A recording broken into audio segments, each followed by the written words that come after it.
Veja como é fácil ser membro apoiador do meu canal no YouTube, canal Marco Antônio Villa.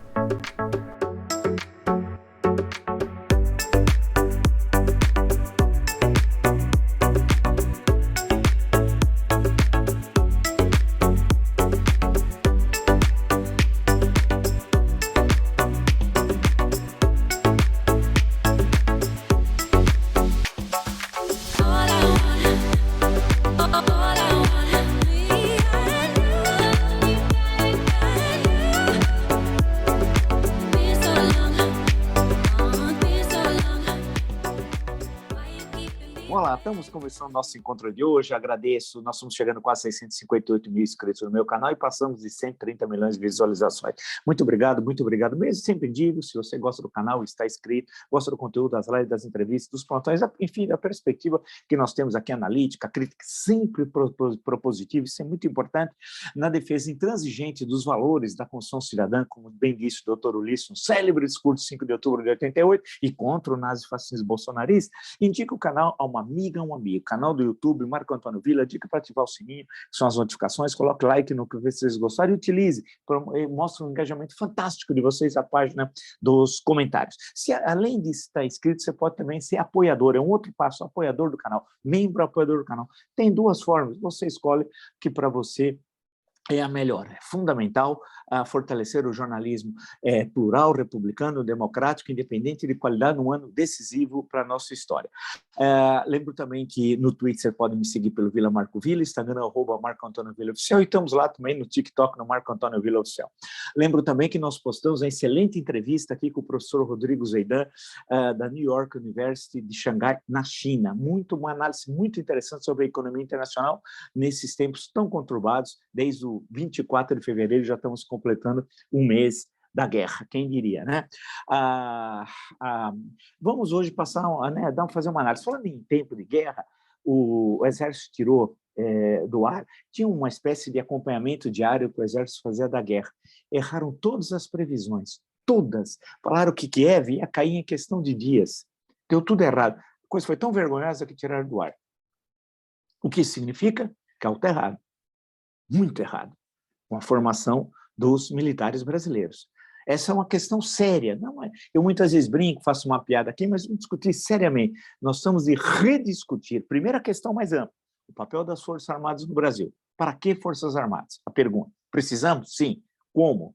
Aí que é a questão. Qual? Não é desse jeito, precisa mudar. Precisamos enxugá-la, adaptá-la tecnologicamente ao século XXI. E a guerra Rússia contra a Ucrânia está mostrando isso. Está mostrando isso. Né? E discutir a questão orçamentária, discutir o papel constitucional dos militares. Chega de golpe, chega de gorila, chega de golpista. O lugar de golpista é na cadeia, não é no quartel. É na cadeia, não é no quartel. Né? Então, tudo isso é essencial. Nós precisamos ter uma discussão. E há um problema realmente na promoção. Vide os que se destacaram, com todas as aspas do mundo, no governo Bolsonaro. Generais de 4 estrelas e 3 estrelas, a incapacidade, uma caterva que envergonha a história do Exército Brasileiro. Envergonha. Eu posso dizer com a maior tranquilidade, porque eu sei mais a história do Exército Brasileiro do que esses militares que estão servindo ao governo Bolsonaro. Servindo por livre opção, não por cumprir o que determina a Constituição. O que eu chamo a esses, só a esses, de caterva verde-oliva. Não vai dizer que é missão. Uma missão, que missão? Né? Uma vergonha, tiraram até do ar o site, porque estava tudo errado, erraram tudo. Ou seja, não conhece nada. Está na hora de mudar, hein? Por isso que o novo governo vai ter muita dificuldade, muitos problemas à frente, mas é assim, a vida é assim. Como diria o Valdir Soriano, a vida é mesmo assim, alguém tem que perder para outro, entrar no jogo, por aí vai. Né? Pode ficar tranquilo, não vou cantar toda a música e tal. Agora, eu queria, antes de entrar no assunto central, lembrar algumas coisas. Né? A questão, um ponto que é uma questão econômica, que as duas últimas crises, pandemia e guerra da Ucrânia, não sei se abriu os nossos olhos, né? Mas nós estamos com um padrão de desenvolvimento, além de todos aqueles problemas estruturais, que nós já sabemos, não vamos retomá-los aqui, mas algumas coisas muito graves, hein? Por exemplo, durante a pandemia, nós conseguimos fabricar máscara, tudo importado. Né? A questão dos remédios, os insumos, Índia, China, ou seja, nós não tínhamos nada aqui. Não é que nós temos que ser um país autárquico. O que é autárquico? Um país que não importa nada, fechado, produz tudo como consome. Não é isso. Mas é inacreditável, nós temos que repensar questões que são estratégicas. Por exemplo, agora, fertilizantes. Como que o Brasil tem de potássio, né? E tem 3 estados onde se concentram as maiores minas de potássio e não as reservas. E não são nas comunidades, vale destacar nas comunidades indígenas, nas reservas indígenas, melhor dizendo, né? A questão que se coloca é, pô, será que não poderia uma potência agrícola não pode produzir fertilizantes aqui? Não estou dizendo produzir 100% da necessidade, mas uma parte considerável. Então, vocês estão percebendo como isso aqui é uma bagunça? É uma casa da mãe Joana. Aqui não tem planejamento, não tem planejamento. É uma bagunça, assim, inacreditável. E eu queria deixar esse registro. E um outro registro no canal da Memória, que eu sempre digo a vocês, né? A CPI da pandemia fez um relatório de 1.200 páginas, brilhante, brilhante, brilhante, brilhante. Mas, porém, o que como consequência? Nada. Claro, o Poder Executivo não tem o poder de realizar uma investigação, um inquérito, tal. Isso foi para a PGR. Augusto Aras, o Brasil não vai esquecer nunca mais o nome desse senhor. A história não o absolverá, viu, senhor? Vou só deixar registrado. E cadê? Mas o que aconteceu? Mesmo com o Aras sentando nas 1.200 páginas, não está nem aí, mas deveria ter um movimento, né? Do próprio observatório da CPI, salvo engano, esse era o nome, que ia continuar, tal, mas... E a sociedade também exigir punição. Nós vimos casos tenebrosos, né, de arrepiar os cabelos, e só levou ao esclarecimento da população da política criminosa do Bolsonaro. Isso foi importante, é verdade, mas o passo adiante, que seria cobrar os crimes cometidos pela Urcrim Bolsonaro, nada aconteceu, nada aconteceu. Lamentável. Vamos esperar que, antes de prescrever, que tudo prescreve no Brasil das coisas sérias, haja uma ação. E aí, claro, você precisa ter um inquérito, tem todo, né, até provocar a expressão correta, o Poder Judiciário, para aí sim ter a devida apuração dos mais de 650 mil mortos. Bem, eu queria destacar esses pontos. Agora, o bolsolão do MEC é inacreditável, né? O bolsolão do MEC é a peso de ouro, e aí dá umas discussões bíblicas interessantes, porque o pastor, grande pastor, uma pessoa fantástica, disse o seguinte, estou citando o Estadão, o prefeito de uma cidade hiper pobre, né? Luiz Domingos, eu vou até citar os dados, só para citar os dados da cidade para vocês. Olha, a cidade tem população estimada 2021, porque nós não temos ainda o censo, é inacreditável a bagunça do governo criminoso Bolsonaro, a bagunça, né? Mas é de 7 mil pessoas. O município está quase ali na divisa com o Pará, no Maranhão, né? Tem cerca de 7 mil pessoas, 7.016 pessoas é a população estimada. Quando você vai descendo, eu estou usando o IBGE, que é uma maravilha, os dados do IBGE, você começa a ver uma série de informações e aí você fica muito preocupado sobre a questão salarial. Num estado tão pobre como é o Maranhão, o salário médio da cidade dos trabalhadores formais é 1,8 salários mínimos. Está no estado do Maranhão, no número, são 217 municípios, está em 90º lugar. Quer dizer, no Maranhão já está entre os estados, entre os municípios mais pobres.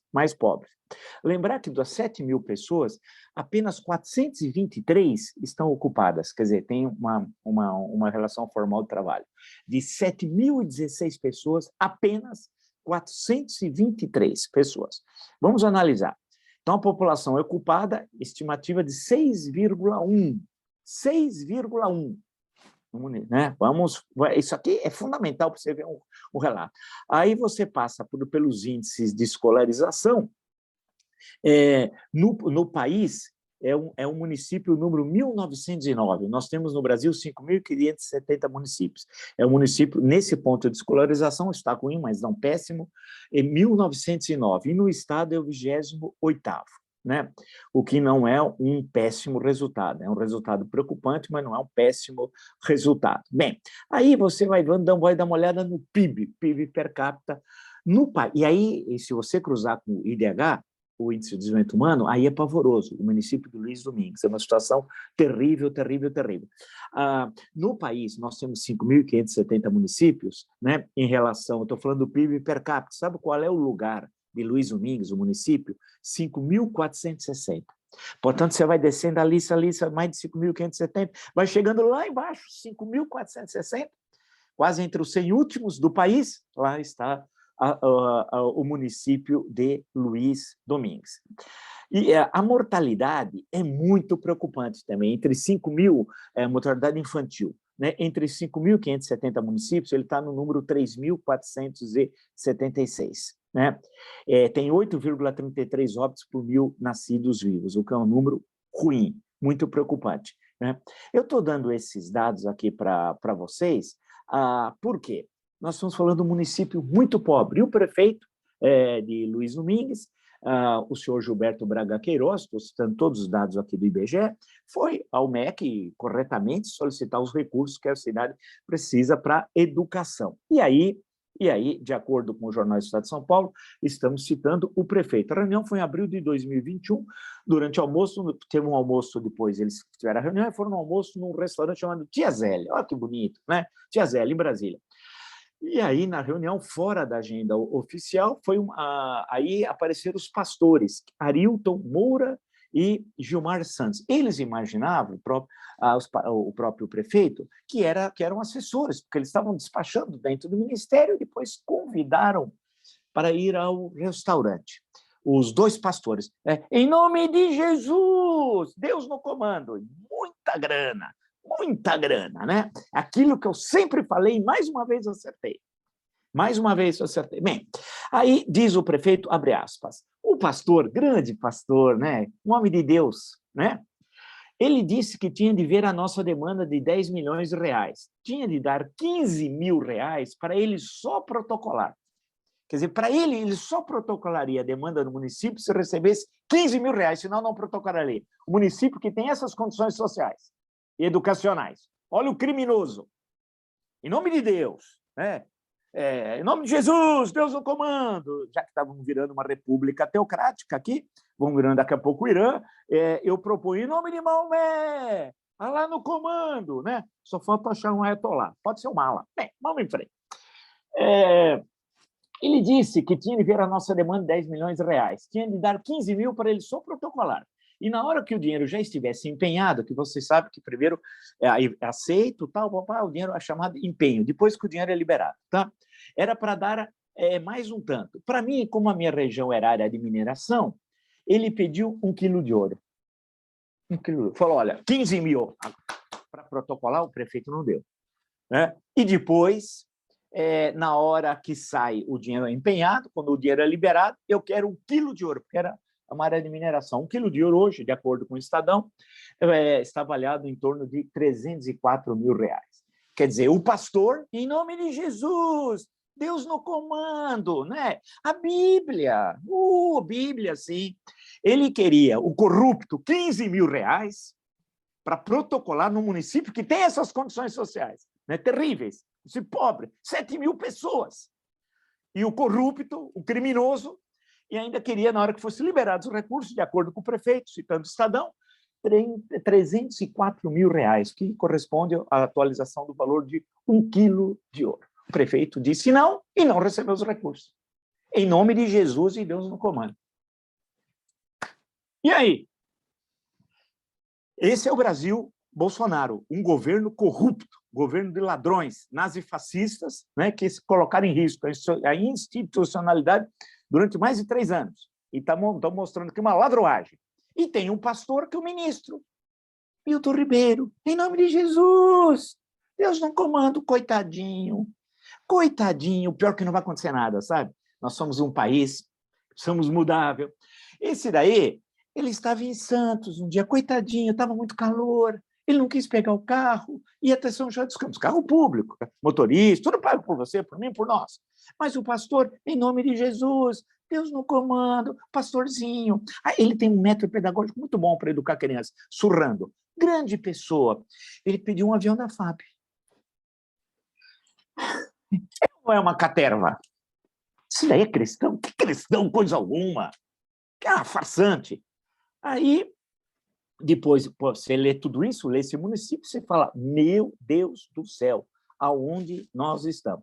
Aí eu publiquei hoje um artigo do UOL, vou ler aqui para vocês, né? Sempre, tipo assim, depois do Bolsolão, do MEC, só falta um ayatolá no Brasil. É o que está faltando. Está aqui.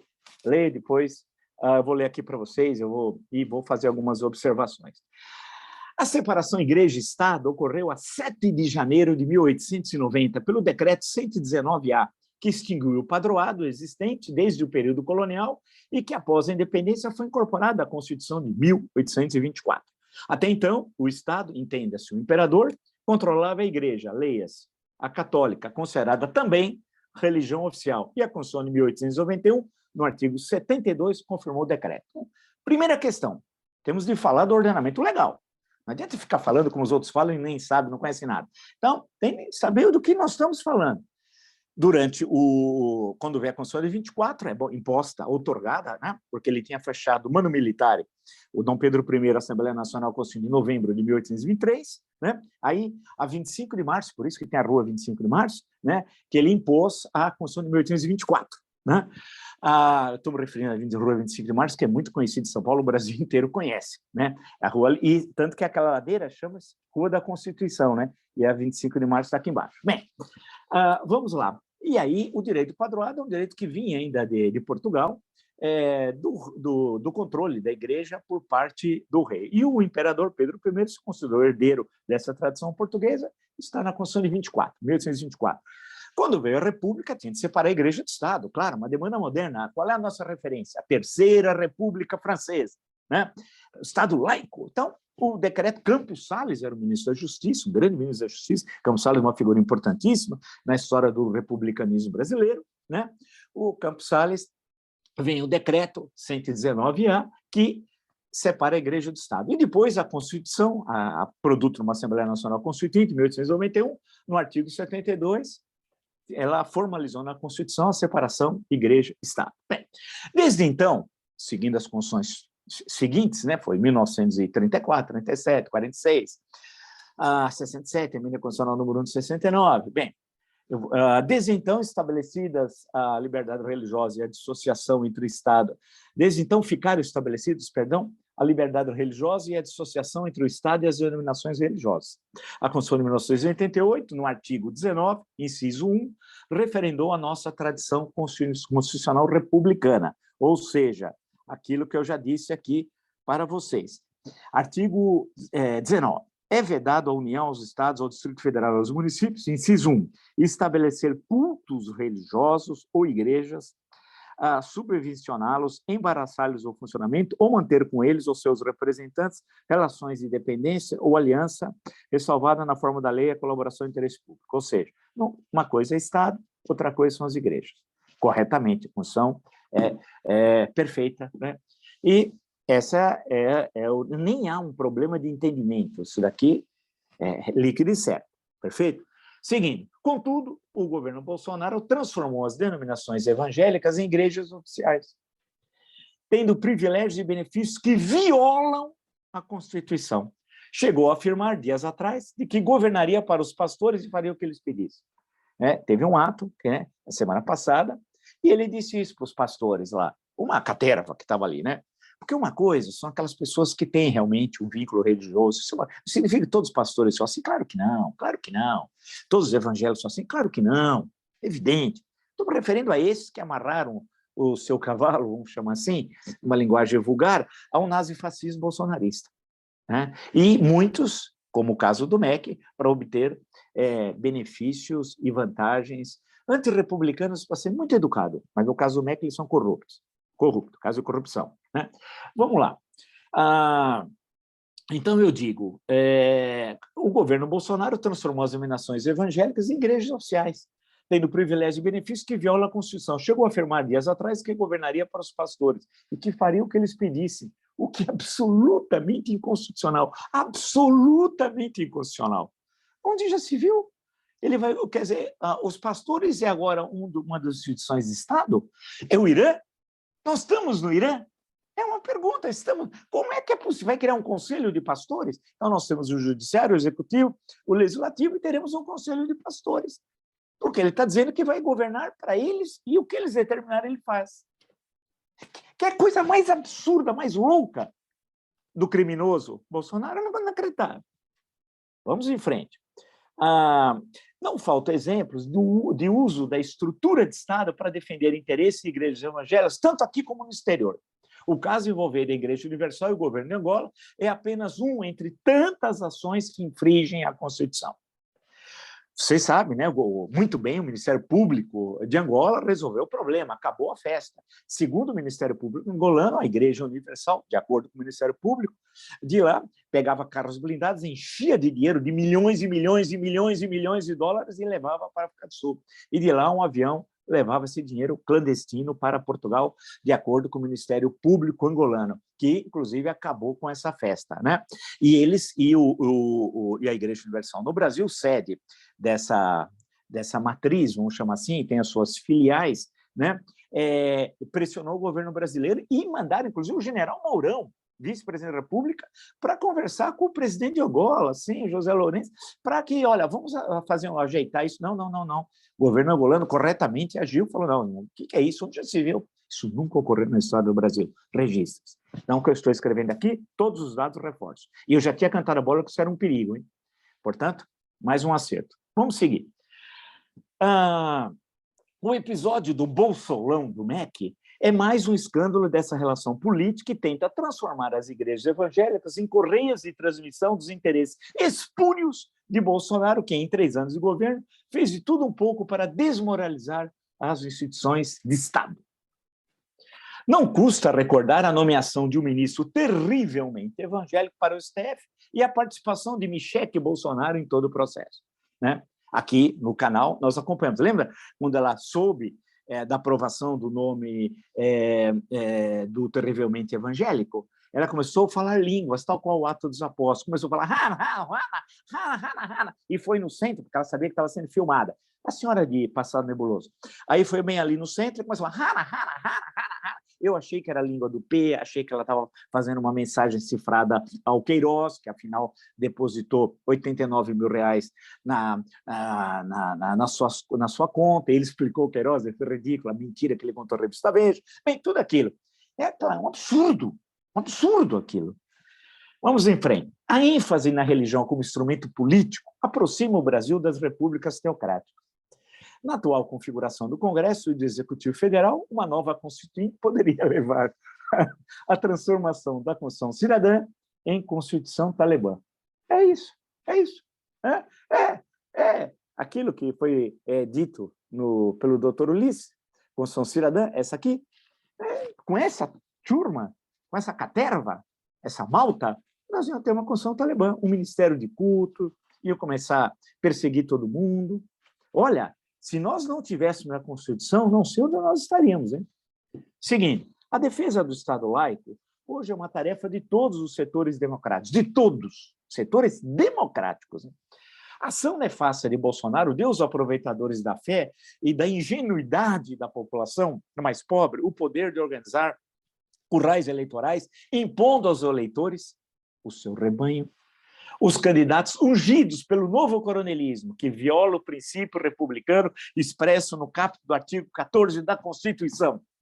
Esse coronelismo evangélico, se vocês forem ao artigo 14 da nossa Constituição, diz o caput, a soberania popular será exercida pelo sufrágio universal e pelo voto direto e secreto, com valor igual para todos. Acho que poderia acrescentar, e determinado a escolha pelos pastores evangélicos. Bom, só falta isso. Só falta isso. Isso é gravíssimo, gravíssimo, gravíssimo. E é o novo coronelismo. Não é esse aqui, aqui onde é que está, deixa eu ver, aqui, essa é a 2ª edição, né? Então, hoje tem mais edições do clássico, né? Até tem um monte de anotação, mas anotações minhas aqui no livro aqui, que é um clássico do Vitor Nunes Leal, Coronelismo em Chá de Volta, né? Depois, lembrar que o ministro Vitor Nunes Leal foi chefe da Casa Civil de Juscelino Kubitschek, e depois, brilhante, e tenho aqui também dele, porque eu tenho um brilhante ministro do Supremo Tribunal Federal. Tem aqui essa memória jurisprudencial do ministro Vitor Nunes. Vocês entram no site do STF, tem lá, livraria tal, vocês podem comprar todas as publicações que forem de interesse para vocês. O Vitor Nunes Leal, uma grande figura, um grande personagem da história do Brasil, mineiro e tal. Aí tem uma longa história, um dia eu conto para vocês. Mas nós temos o coronelismo evangélico agora. É um negócio assim inacreditável, inaceitável. Onde nós vamos isso? Nós não, né? O outro que é 1 quilo de ouro. 1 quilo de ouro num município que tem 7.000 pessoas vivendo em condições miseráveis.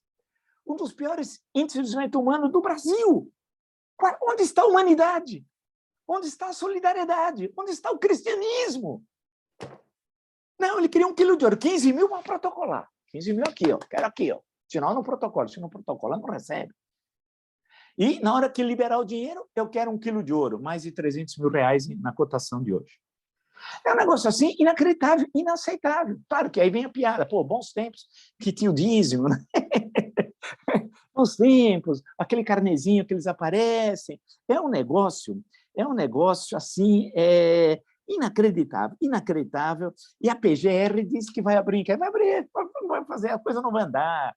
Nós sabemos. E essa palhaçada a gente já está vendo há um tempo. Lembra, foi no governo Temer, se eu não estiver errado, deve ter sido, a oração da propina, do mensalão do DEM do Distrito Federal, lembra? É quando eles se fazem assim, tem aquela oração, estão gravando? Lembra do Arruda? Cadê o Arruda? Está livre, leve e solto. A sua esposa, Flávia Arruda, é ministra do Bolsonaro. Ele era o governador do DF. Todo mundo achou que ele ia ser preso, condenado, tal. Não aconteceu nada. Nada. E a Flávia Arruda está aí. E agora você quer candidato ao Senado? E ficou, não aconteceu nada. E tem a oração dos pastores, agradecendo. Deus, muito obrigado pela propina que nós recebemos. Meu Deus, o que é isso? E que é isso? Nós vimos tudo isso e a coisa continua acontecendo. Continua. Se a gente não der um breque e falar que é Estado laico, chega dessa palhaçada. O que é isso? E agora, eles se apropriam, por isso que o artigo me parece, tem algumas questões analíticas importantes, da estrutura de Estado para sugar o recurso. E a cada 2 anos, os políticos de todos os matizes ideológicos, da direita à esquerda, vão pedir a bênção para o pastorzinho.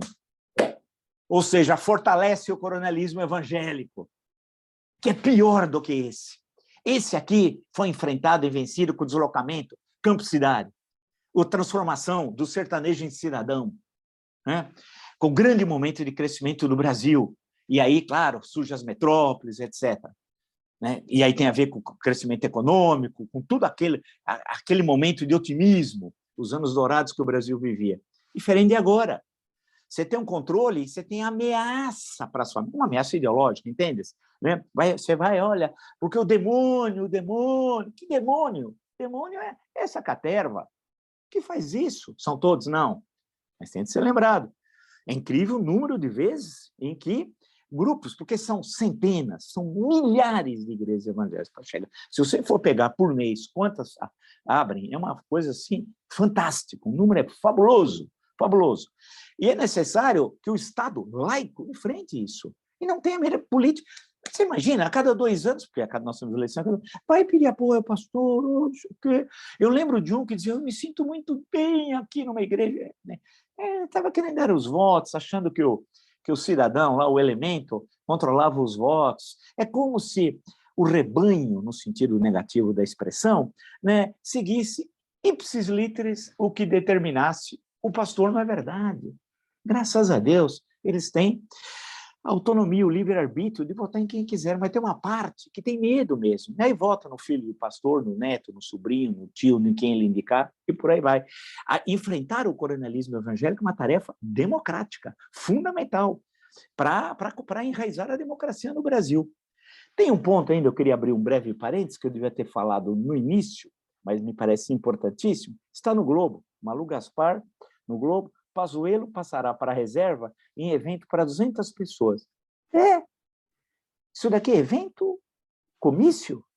Dentro de um próprio da União? Pode? Não. Esse homem, responsável pela morte de milhares de brasileiros, olha o que está escrito. O ex-ministro da Saúde, Eduardo Pazuello, dará na próxima sexta-feira, dia 25, o passo decisivo para sua entrada na corrida eleitoral de outubro. O atual secretário de Estudos Estratégicos do Palácio do Planalto, nativa, usando numa função civil, criminosa, de um governo nazifascista. Isso sou eu, hein? Continua. O atual secretário formalizará sua passagem para a reserva remunerada do Exército, já oficializado no Diário Oficial da União. Um evento para 200 pessoas no Rio de Janeiro. Porque no Rio só Deus sabe, devia ser em Brasília, né? Supostamente ele trabalha lá, trabalha nada, mandrião. É a cerimônia de despedida do serviço ativo que vai acontecer à noite na Vila Militar, Zona Oeste do Rio, com a presença de todos os generais do Rio. É uma ameaça a nós, democratas?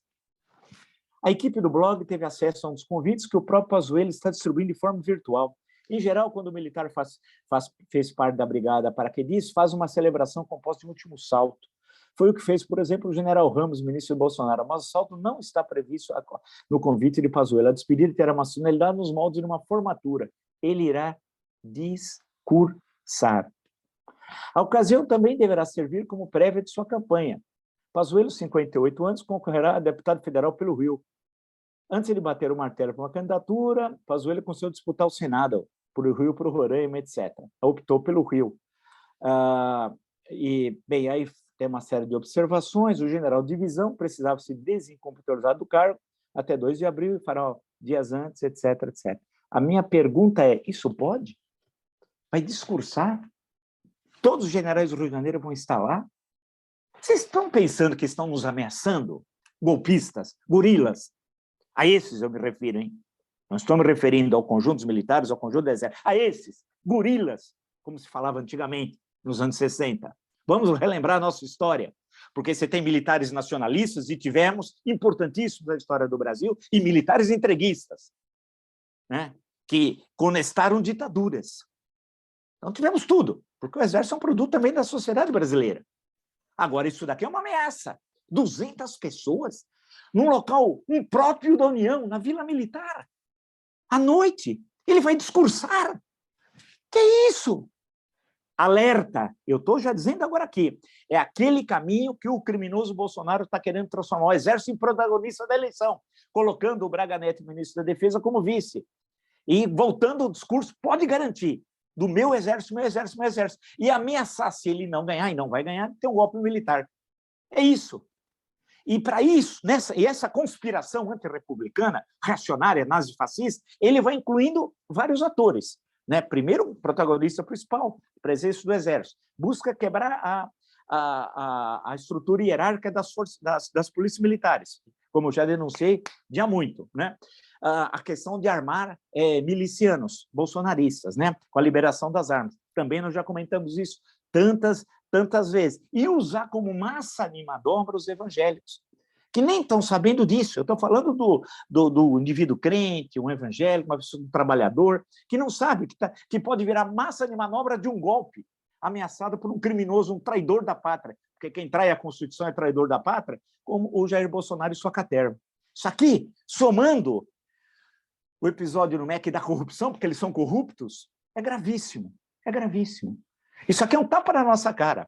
Mas a justiça, a partir do ano que vem, com o novo governo, vai ter de se debruçar, e esse governo tem que ter esse compromisso com a população, com esses criminosos de lesa humanidade, como esse Pazuello. Ele não pode dar um tapa na nossa cara, rir de todos nós, rir de mais de 650 mil mortos. Não, não e não. Isso aqui é gravíssimo. Então, soma Bolsolão, isso, vocês estão percebendo como ele está construindo um cenário de golpe de Estado. Temos de ficar muito atento. Muito atento. Eu conheço a sua turma. E, olha, vocês que são acompanhantes do canal sabem, acertamos todas as previsões, todas. As análises apontando as tendências e acertamos. Vamos ficar de olho. Esse pessoal é perigosíssimo. A ordem pública, a Constituição e o nosso ordenamento legal democrático. É isso. Se você gostou dessa e tantas outras lives do meu canal, e está entre os milhares de inscritos, e eu agradeço muito, muito a vocês, 658 mil inscritos, e estamos chegando passamos de 130 milhões de visualizações. Indica o canal, um amigo, canal do YouTube, Marco Antônio Villa, dica para ativar o sininho de suas notificações, coloque like no que vocês gostarem, utilize muito bem, vocês estão de parabéns, a página dos comentários. Né? Pode também, além de inscrito, ser Apoiador do canal, membro apoiador do canal. Tem duas formas, você escolhe a que para você melhor. E por que isso é importante? Fortalece o jornalismo independente, de qualidade, plural, republicano e democrático. Né? Vocês podem me seguir no Twitter pelo Vila Marco Vila, no Instagram, @Marco Antônio Vila Oficial, no TikTok, estamos lá no Marco Antônio Vila Oficial, e assistam a entrevista com o professor Rodrigo Zeidan, da New York University, em Xangai, na China, fazendo uma análise da economia internacional e os reflexos do conflito da guerra da Ucrânia. Nos encontramos amanhã. Até!